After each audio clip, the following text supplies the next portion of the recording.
Hello, everyone. Welcome to the Athletic School podcast. Today we have a guest speaker. His name is Rich Diviney. Uh, 20 plus years as a Navy SEAL officer, more than 13 overseas deployment. Since retirement, he has worked as a speaker, facilitator, and consultant with Chapman Leadership Institute and Simon Sinek Incorporated. Rich, thanks so much for joining me here. It's a pleasure to have you, man. Well, great to be here, Igor. Thanks for having me. So like I said for you before, I read your book, the attributes, which I loved, and that's why I was like, okay, I need to reach out because it would be nice for to share a little bit of the attributes with people that are listening to us.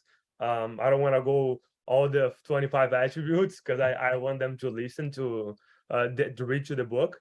Um, but my first question for you is, what are the attributes? And what is the difference between attributes and skills?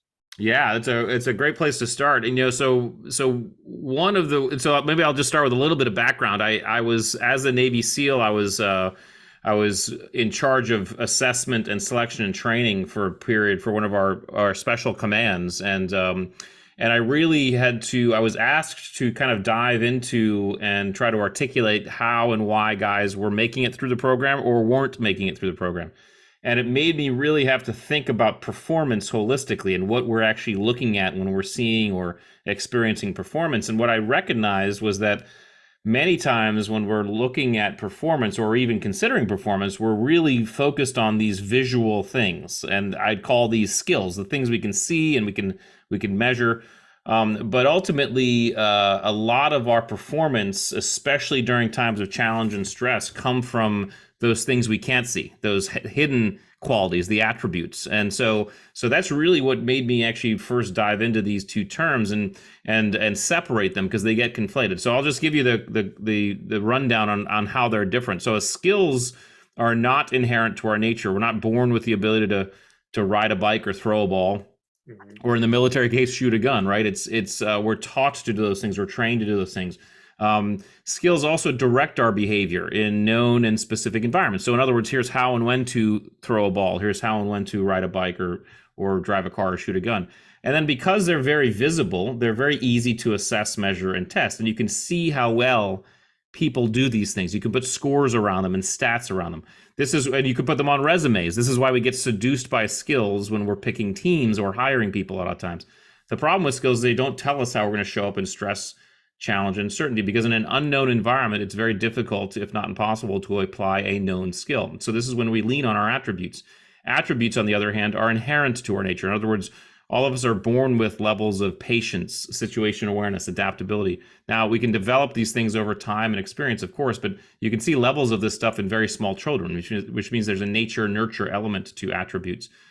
Attributes don't direct our behavior. Attributes inform our behavior. So in other words, they tell us how we're going to show up to a situation or an environment. So my son, for example, his levels of perseverance and adaptability and resilience inform the way he showed up when he was learning how to ride a bike and falling off a dozen times doing so. So they inform our behavior. And then finally, because they're hidden in the background, they're very difficult to assess, measure, and test. And so they're hard to see, they're hard to measure. Now you can see them the most visibly and viscerally during times of stress, challenge, and uncertainty, because that's when we're really leaning on these things. But the idea is if we're looking at performance and we're only focused on the visible skills, we're missing a huge component of human performance, but especially what matters most when we're trying to pick teams or develop teams that can operate in stress, challenge, and uncertainty. And that's that. You said something pretty cool because we missed a lot, and the World Cup for soccer is going on right now, Yeah. and you see so many players they making mistakes, and sometimes they are not able to restart performing again because Yeah. of the mistakes that they did. So, like you said, sometimes they are good soccer players. When we talk about the skills, they are really good. Yeah. But when something goes wrong and those attributes comes along, then they can perform anymore. Yeah, and it's really good that you bring that up, and I know we're focused on kind of athletics as well. I mean, athletics is really an interesting environment instead of which to see these, because athletics is one environment where skills actually matter quite a bit and oftentimes take predominance over attributes. But anyone in the athletic world will tell you that the best players, whether it's the Ronaldos on the football field, the Tom Brady's, the you name the Serena Williamses, the best athletes, they're not that way just because of their skills, right? In other words, there are a lot of people who could kick the ball the same way that Ronaldo does, right? But it's not it's those attributes that make him what he is, right? His ability to adapt and look, and just those hidden drivers. So they really are, in my mind, the separation. When we talk about talent, true talent, talent is kind of a synergistic dance between skills and attributes. It's not just skills, and that's really important to understand. Yeah, and what you said is perfect, because I was Novak Djokovic, which is a tennis player. He actually mentioned that, like, if you get the top 100 for tennis players, they're almost the same in terms of skills. And the only thing that is different for them, it's I guess their attributes. He Yeah. didn't say attributes, but that's what he meant. Yeah, it's those little things, those drivers that allow you to perform, and inform the way you're going to show up. So And how you said that we are born with some type of attributes, right? yeah, Uh, yeah, but how can we develop? yeah. How can we train? How can we practice those attributes? Yeah, so first, we all of us, and I think your audience should understand that we're all born with all of the attributes. So all of us have all of them. The difference in each one of us, though, are the levels to which we have each, right? So for example, take adaptability. If 10 is high and 1 is low, I would be about a level 8 on adaptability, which means when the environment changes around me outside of my control, it's fairly easy for me to go with the flow and roll with it. Someone else might be a level 3, which means the same thing happens to them. It's difficult for them to go with the flow and roll with it, right? So, and there's no judgment there. If we were to kind of imagine all of the attributes on a wall like dimmer switches, all of us would have different dimmer switch settings, and wherever we set, it kind of speaks to how we perform. And again, like they say, there's no judgment. It's like judging your hair color. So you're not gonna. But if you want to develop an attribute you're a little bit lower on, you can do that. You just can't do it the same way you learn a skill. It takes three things, 3 criteria. First is you have to know you need to develop it. So knowledge of needing to develop it. Second one is you have to be motivated. You have to want to develop it. And then the third thing is you have to deliberately decide to step into environments that test and tease and develop that attribute, because they're going to be uncomfortable. So I usually take patience. If someone's low on patience and they want to develop their patience, they have to go find environments inside of which their patience is developed and tested. So whatever that looks like for you, it might be I'm going to go deliberately drive in traffic. It might be I'm going to choose the longest line in the grocery store to stand in. I always say have kids. Having kids will develop patience, but whatever those are, that's what you have to do. And so you can't.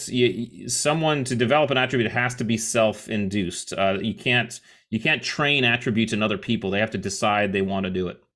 Mm-hmm. Yeah, perfect. I think that's a big thing, and a lot of people try to change other people, but sometimes they don't want to change. So That's right. that makes it harder. You mentioned about adaptability, which I think is something that in sports we use that a lot. We need that. You as an HCO, I'm sure you had a lot. You needed a lot of adaptability. So my next question for you is, do you feel like people nowadays, or in terms of our society, do you feel like people are softer nowadays, or is just our approach to people that changes a little bit? Like maybe it's not okay to yell at people anymore Yeah. because we know that hurts feelings, or no, we're getting soft. What's your opinion about that? Yeah, I think I actually think we're doing pretty well. I saw a recent statistic of social media. It's like 90 like 90 or only 10% of the people on social 10% of the people on social media take up 90% of the bandwidth, right? So when we talk about people like being insulted or getting offended, right? I think we're often hearing the fringes, and the fringes are a low percentage. Another statistic, it was like 7% of the Republican Party is like far right, and only 7% of the Democratic Party is far left. Everybody else is in the middle. Everybody else is like, hey, I want to, so you're talking about only about 15% of the population. So all of this to say, I think we're, as human beings, we're we have stiff upper lips. I think it's going to depend on who's saying it and how they're saying it. In other words, we all know the people in our lives who we trust and love the most, right? They're the people who can give us the hardest truths, and we're thankful for it, right? Because we know they're doing it because they love and they trust us, right? So, but if some random person who is just, you don't know, and they have no relationship, gives you like hard truths, right, or even tells you something bad, it's going to feel a little bit worse, or you're not even going to believe it, right? So I think our ability to kind of absorb that type of stuff has to do with who's telling us, and if we want to have people tell us that the hard truths, then we need to surround ourselves with people we love and trust who are given permission to, and I think that's the best way to grow. Yeah, definitely. Yeah, and all of that, I think it comes to high performance, right? Which is Yeah. the Yeah. attributes are there for. So what do you see as when you were working as an Navy SEAL? You mentioned that's how you came down to the attributes. What are the biggest difference between high performance and average people? Do they apply the attributes in a different way? Do they don't Yeah. even know what it is? Like, what is it? Yeah, that's the $1 million question, isn't it? I think so. First thing we have to understand is that high performance is subjective to the individual. So, in other words, sure, I was a Navy SEAL and my buddies were, and we did pretty well in that context. There are also contexts in our lives that we're complete buffoons in. Okay, so we can be both high performing on one aspect of our lives and complete buffoons in other aspects of our lives, right? So high performance isn't ubiquitous in someone's life. Now, there are those people who seem to be more high performing than others, and I agree with you. I'll concede on that, and I think that has to do with a couple things. First of all, it probably has to do with the fact that they've picked a niche in their lives that's congruent with the attributes that they have a lot of, right? And the way I'll describe this is I kind of describe ourselves as automobiles, like kind of like the movie Cars, and I love the movie Cars, right? It's not just because my kids made me watch it 1,000 times, but I really like it, right? But I think it's a good representation of us as people, right? Because all of us are automobiles, but some of us are SUVs, some of us are Ferraris, some of us are Jeeps, okay? And there's no judgment there because the Jeep can do things the Ferrari can't do, and the Ferrari can do things the Jeep can't do, all right? But it behooves us to understand, to lift our hoods once in a while and figure out what engine we're running with, because we may be a Jeep that's been trying to run our Ferrari track, which can start to explain why we're not performing the way we want to perform. So I think those people who are highly successful have probably either consciously or unconsciously found their ways into niches where their stronger attributes are really exemplified. Okay. I will also say that I was thinking about this actually, just the other day, that if I were to be asked like what the secret to success is, if I were to pick one thing, right, it would be this. It would be the ability to delay gratification. Okay. Now, whatever attributes allow you to do that, probably some of it's patience, right? But there's other attributes that go into that. But if you have the ability to delay gratification, you then have the ability to work your ass off to accomplish something. And I think a lot of people, especially nowadays with social media and just it's and the ease with which someone can show the world their things and their successes, it's a lot of times easy for people to believe that some of those most successful people got there overnight. And that's just not the case. It's not the case. Most of there are overnight success stories. There are people who just dropped into it. Yeah, but most people worked their asses off for years before they became successful. And then the only thing other people are seeing is them being successful. So like, well, that person, it came easy to them. And just that's not the case. These people were able to delay their gratification. So I think part of it's picking niches inside of which your attributes are really expressed in the best way, and then also being able to delay gratification, which means I could work hard, I can put my head down, and I can be patient that this will happen, and I can wait for it. And I think that's important. Yeah, no, and I love that because I think people just think of high performance as one thing, and they are a Ferrari and they expect to perform in all the situations, all the areas in their lives. And once we have that point of view, I think it changes a little bit. It's easier for us to perform Yeah. since we have the self-knowledge. And another thing, delayed gratification, I think it's huge. It's huge as well. Lewis Carroll, the Georgia Tech conditioning coach, he says something about that. He says, hard work pays off, but nobody tells you when. Right. So you just gotta keep working, Yeah. and like you don't know when it's gonna happen, and the chances to happen tomorrow, it's actually not that high. So you just gotta keep working and delay that gratification. So Yeah. I think that's awesome. Yep. Absolutely. Yeah. In I in sports we always think about results and winning, and I think it's I don't have a something in my head set for winning because I feel like winning is so tricky. Uh, what do you think is the relationship between performance and winning? Can I Yeah. can I perform and not win? Can I consider myself a winner because I had a good performance? So what are your thoughts on that?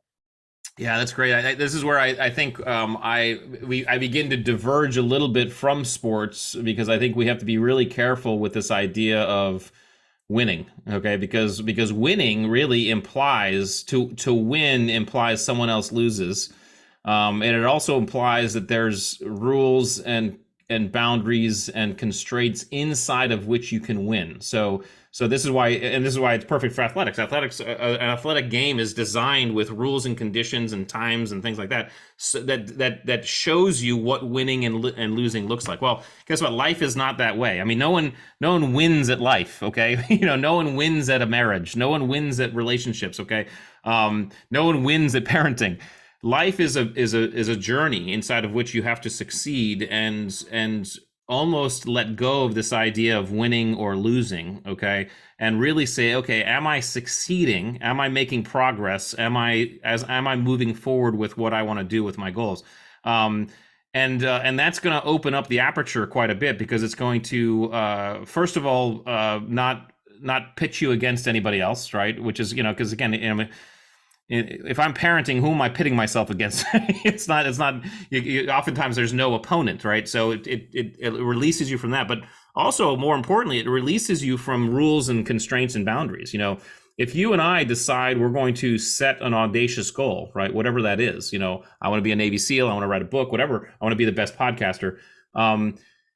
We then have the ability to say, hey, I'm going to make it happen. I'm not however I make it happen, I'm going to make it happen. There aren't rules that I need to follow here, right? And I'm going to do what I have to do. I'm going to come up with new ways. I'm going to think outside the box, and I'm going to succeed. So now all that to say, there's going to be endeavors inside of those goals and those pursuits that are pretty black and white, and there's winning. There's going to be finite games inside of which you can win and lose as you pursue a goal, whatever those end up being, or define them. So you're gonna say, hey, I need to get my master's degree, so I'm gonna study for this test so I get an A, and that can be, hey, that's winning or losing. I know the rules, I'm gonna do it, and I'm gonna get an A. Okay, so there's finite games within all infinite games, but I think we have to in our own lives as we're pursuing success, as we're looking at goals, use the word win and lose sparingly, because in most environments in life,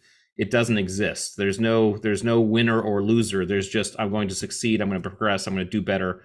And that's the game. And it can be a very fun game if you continue pursuit of it.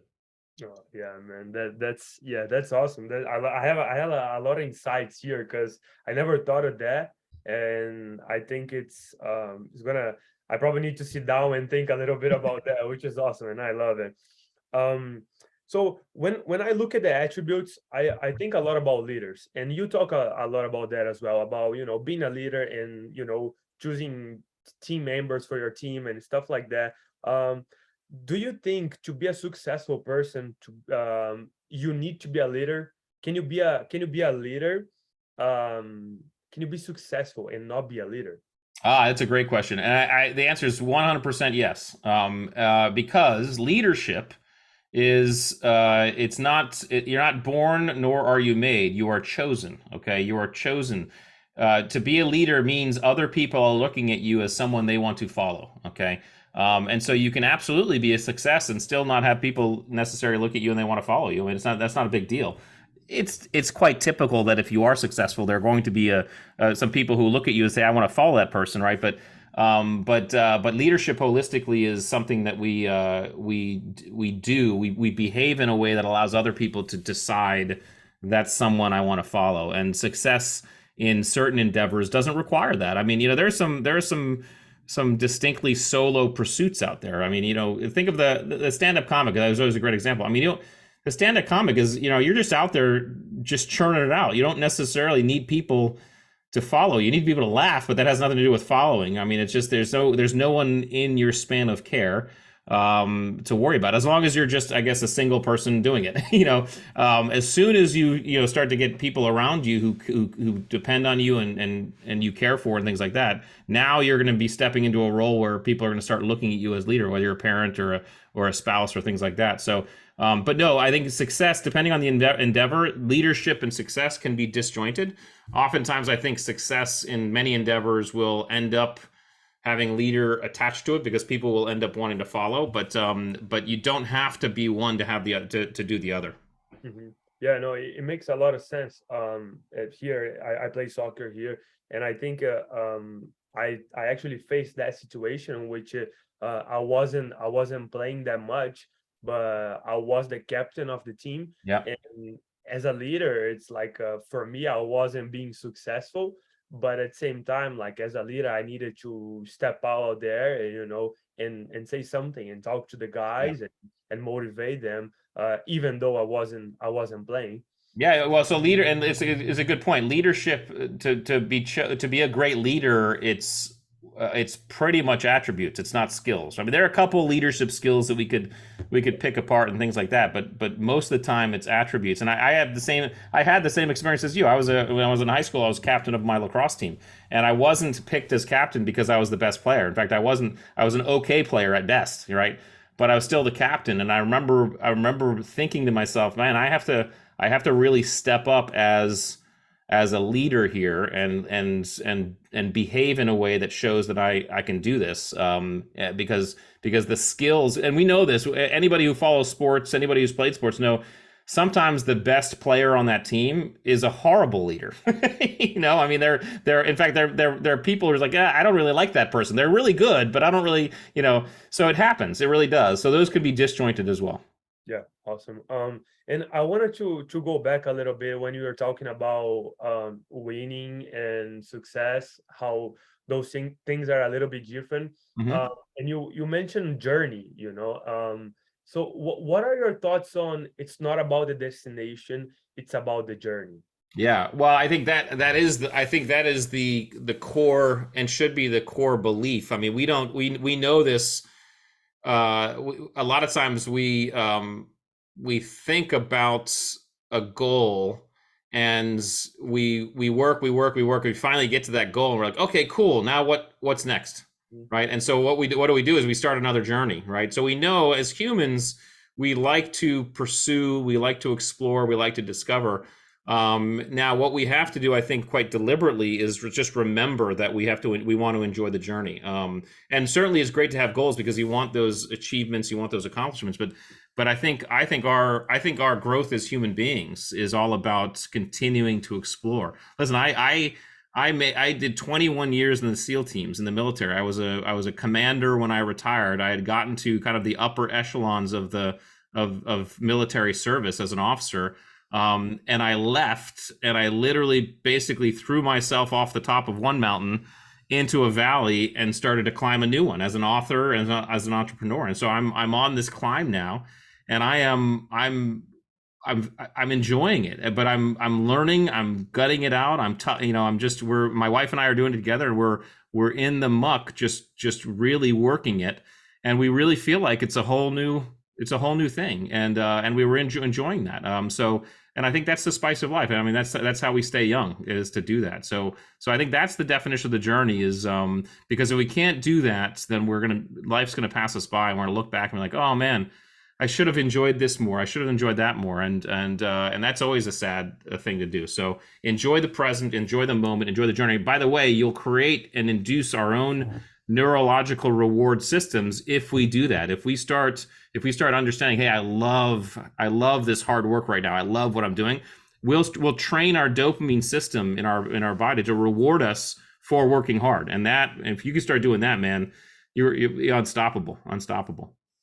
Yeah, and I think it's more like as a personal question, because for me it's so difficult to decide when to stop. Like, oh, should I hang out with my friends or should I go to the gym for a second time? You Yeah. know, and I'm sure you came to the same question in a certain point in your life, and you still do. You have kids and I have a wife, and like, oh man, should I go ride a little bit more? Should I read something else, or should I hang out with my kids? You Yeah. know, Yeah. and how do you do that? What do you think about that? Do you think it is necessary for us to have the obsession for the goals that we want, or and like when to step back and say, okay, let me just enjoy this moment right now, and or no, should I just let me just go work a little harder more and then I'll enjoy later?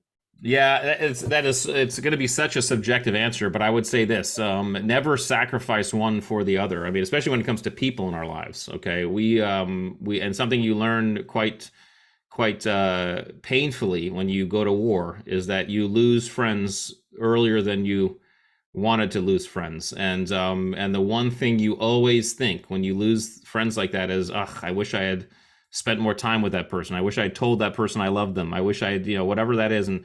And so we don't ever want to find ourselves. The gym is fine. We need to go to the gym. We need to work out. Okay. But at the end of the day, the gym is not going to come to you at your bedside when you're dying as an old man. Okay. Your family is, their friends are. Okay. Our life experience is enriched by other human beings and other people. So, but again, say that. I mean, if you don't go to the gym, then you're going to leave this planet a lot earlier because you're not going to be in shape. You're not going to be healthy. So you need to make the balance. I'd say whatever that is, and if you have a goal, that's great. If the goal requires, hey, I need to work out twice a day, do that for a period, but don't get obsessed by it, and make sure you're setting time to be with your friends and be with your family, because they're the people who are going to be by your side when things go sour, or when uncertainty rolls in. So it's really quite a balance.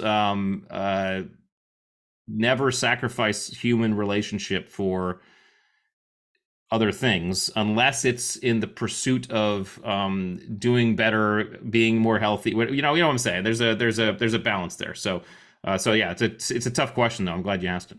Yeah, no, it's and I think it's me for me being away from home, it's of course it's hard, I'm missing a lot of things back home. Yeah. Uh but I think it's like for me, I'm here and it's time to grind once I'm here. And Yeah. once I go back, it's time to enjoy my family and have be present like you said, Mhm. and then enjoy them basically. 100%. 100%. Yeah. And then my next question for you, I read your article about why it's okay to quit. Yeah. Uh, and I actually had a situation here that I was thinking about quitting, and then I was reading your article. So I want you to talk about the article a little bit.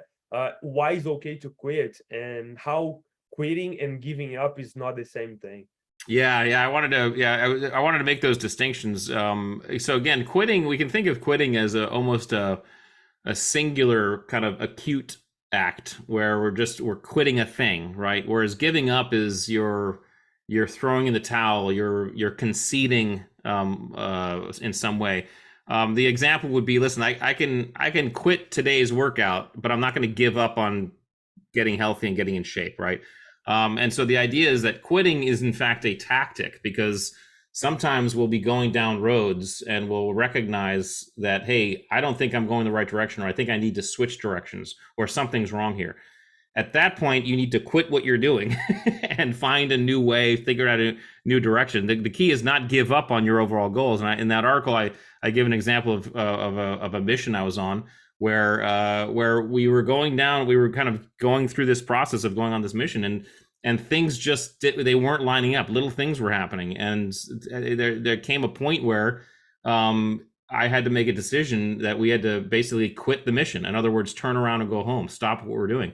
And it's almost antithetical to this idea that never give up, never quit. But But in that case, to not quit would have meant we would have likely gone forward and gotten into a lot bigger trouble, if not catastrophic trouble. So we needed to quit. We need to go home. We need to kind of reboot and look at a different way to get to where we need to go to get that particular target done. So, but we can look at this in every life endeavor. Sometimes you're not in a job that seems like it's taking you in the direction you want to go. Well, quit and go somewhere else and do something else. Sometimes you're on a fitness plan that it's just like it's not working, or it's too intense, or you're in the gym and you feel a little bit of an injury coming on, right? It might be a good idea to quit that workout, go home, stretch it out, and just try again the next day, but never give up on the overall goal. And so to make a distinction is never give up on the overall goal, but as you're on that journey, you may need to quit what you're doing and find a new way, because what you're doing is the wrong way to go. Yeah, that's awesome, man. It's just like one step backwards, two step forwards later. And I think we need to have that knowledge and that self-awareness to be able to do that, and then succeed from that. Yeah. My next and last question for you, Rich, is one question that we always ask our guest speaker.